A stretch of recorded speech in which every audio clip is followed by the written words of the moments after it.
Rebor is a very interesting company for a couple of reasons. First, the sculpting and paint apps on the few Rebors I have been outstandingly top-notch.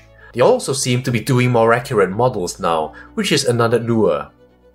But second, Rebor has a line of limited edition, what they call oddities, with very unusual products. For example, this dissected syllophysis and a couple of fetus jars. While I'm not a fan of all their offerings, I do like out-of-the-box, off-the-beaten-path thinking.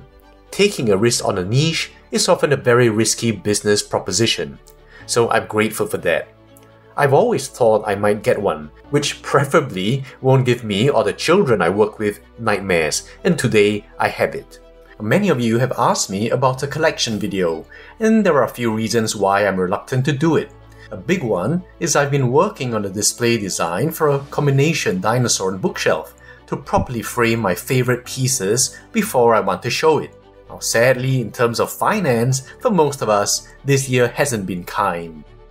I love dinosaurs and I love books. Over the years, I've looked for the perfect accessory to tie the two themes together on my yet-to-manifest fantasy shelf, and the perfect one popped up.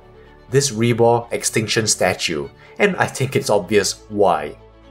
There are two versions of this. One is a Renaissance bronze version, and the other the Victorian Neoclassical marble.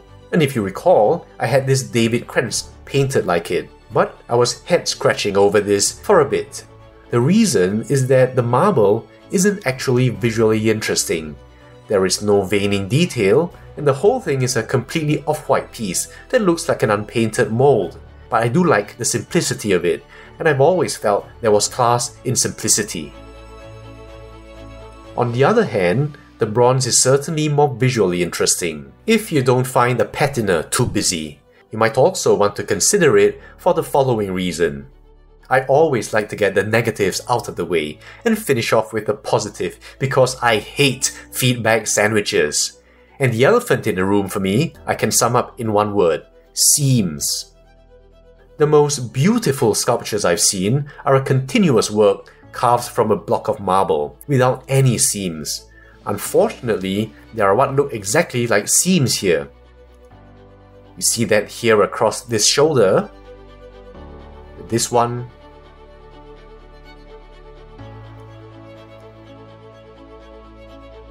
maybe here across the thigh, and here in the tail. It looks like the joint has been filled with grouting of a different color, and I feel that some color matching could have given it a more seamless appearance. I've always wondered why seams were in obvious places, and why always circumferential rather than oblique, which might help make them less obvious, or at least more aesthetic. Now, I know nothing about sculpting, so those of you who do, please educate me in the comments below. And now, the good stuff. With any all-white piece, it's always hard to see detail if it gets washed out in light, especially the bright ones I have. So I'll just give you a once-over in light, and then another one in shadow. So first, the light. I think you should be able to see some detail.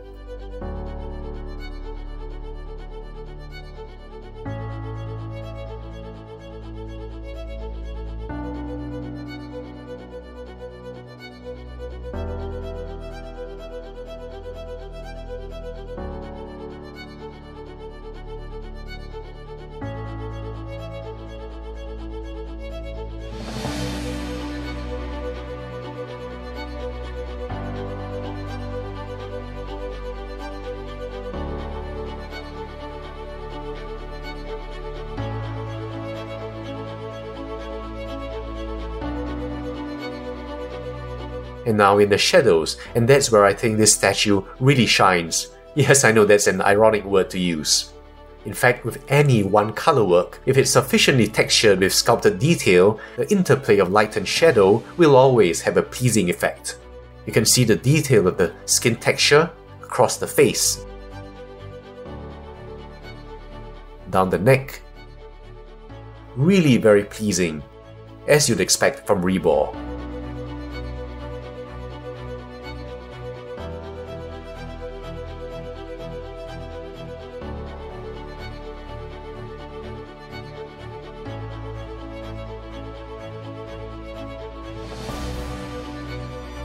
We have the texture of the thighs and legs.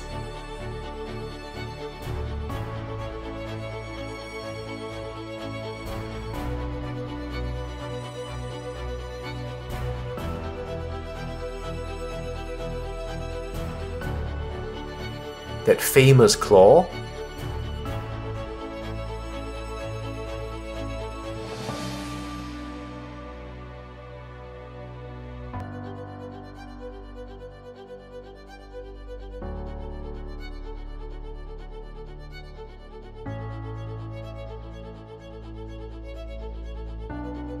And moving back up here to the arms, you can see the detail of that human skull.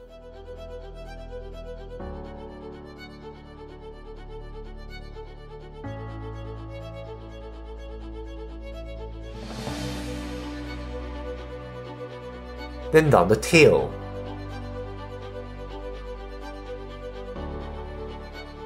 And although the stated material is polystone and resin, the arms, or should I say the forearms, are made of pliable material, so there is some give. But I'd still be careful with it. The pedal claws as well. The Velociraptor is sitting on a pile of books and looking very wise and learned. It's contemplating a human skull, as if trying to visualize what this extinct species looked like, and whether it had lips. There are shades of Rodin's The Tinker, that famous bronze statue. Another reason why you might want to get the bronze version, since there's some symmetry in that. However, a stronger, more obvious connection would simply be Hamlet pondering the skull of poor Yorick. As you can see, the similarities to the Gower Memorial Hamlet statue in Stratford-upon-Avon is clear, and that brings me to that pile of books. The detail on the Velociraptor is very good, as you'd expect with Rebor, but this pile of books is where I really have to hand it to Rebor. First, as you can see, they are of different dimensions and thicknesses as well. Now, some are small, almost paperback sized, and others like this one are enormous tomes. I really like how the books are done. Now just look at the way the leaves of this book are rendered. If anything might be forgiven for having seam lines, it would be this jumbled mess. However, there are no obvious seam lines at all, so all this jumble looks like it was carved out from a block of marble, which is the kind of look I really want in a marble sculpture. But that's not all. At first glance, you'll see no obvious titling of the books. Of course, we see the very obvious Extinction here, and the Reborn here. However, look closely. Look very closely. On several books, there's actually the very faintest of etchings, and if you catch the light just right, you'll be able to make out unexpected detail. If we go to the back here, you'll see Darwin's Origin of Species, obviously a most relevant work. On top, you can just make out Naturalis Historia, the natural history. And right behind it, I see the beginnings of Mary Shelley's Frankenstein, and really quite apt when you think about some of the dinosaurs we have really being just a composite of many different relatives, including our last PNSO, the Therizinosaurus. To the left, under the tail, you see Zoological Philosophy by Jean-Baptiste Lamarck, which is about evolution and a forerunner to Darwin's own theory.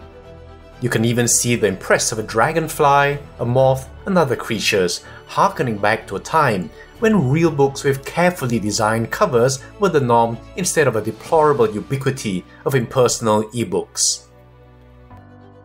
Moving to the left, you'll see La Divina Commedia by Dante. Very nice they used the original language of the book, the Divine Comedy. On top here, a treatise of human nature by the philosopher David Hume.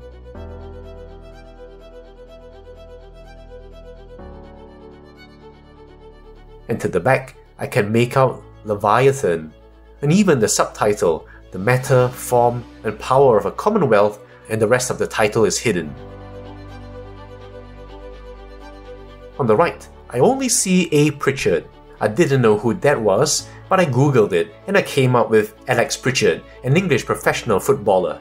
If that's the case, it's an inside joke I'm sure my British viewers will understand more than I. In front of the open book is some text in Latin, which I won't butcher by attempting to read it, but I'll put the words up on screen. This is from the Vulgate Latin Bible, and translated it means, "And the serpent said to the woman, No, you shall not die the death, for God knows that on whatever day you eat of it, your eyes will be opened, and you will be like God, knowing good and evil."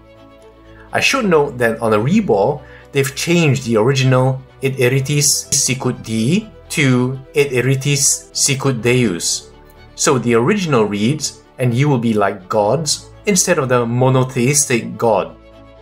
And finally, up here, what do we have but Shakespeare's own The Tragedy of Hamlet? And the irony is quite delicious, placed right under our dinosaurian Hamlet. Alas, poor Yorick, I knew him. Everything Dinosaur has posted 23 book titles. I do see some detail in the spines of the books. That's all I could make out with my failing eyes, so you guys can have a go when you get yours. I'll link to that blog post below.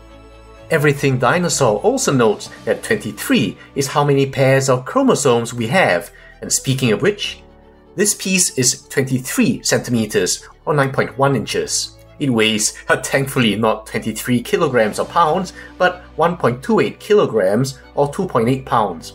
However, converting gives you 45 ounces, almost 46, the number of chromosomes we do have. Now, is all this coincidence? If not, I wonder how many Easter eggs did Rebor hide in this piece. Now, one last thing. This thing comes very tightly packed in this foam cutout, so unless you're thinking of reselling it, I'd highly recommend just cutting through the foam and tearing it off to protect the statue and prevent accidents as you remove it. So that's it really. Rebor continues to impress me with each product I get, and the bonus is that it's an oddity is something I have the perfect reason to want. It's the perfect accessory for my combination dinosaur bookshelf and ties in the two very cohesively. There are, however, those seams which you'll notice less in anything except day or bright light. But since my real use scenario would be to put it on one of the shelves where it will always have some shadow, that coincides with how it will look best. I certainly think that if you have most of your dinosaurs on your bookshelf, it's a very nice tie-in piece. So for you, to buy or not to buy, that is the question. For me, I bought, and I don't regret it one bit. That's it for today, and I'll see you soon in the next video.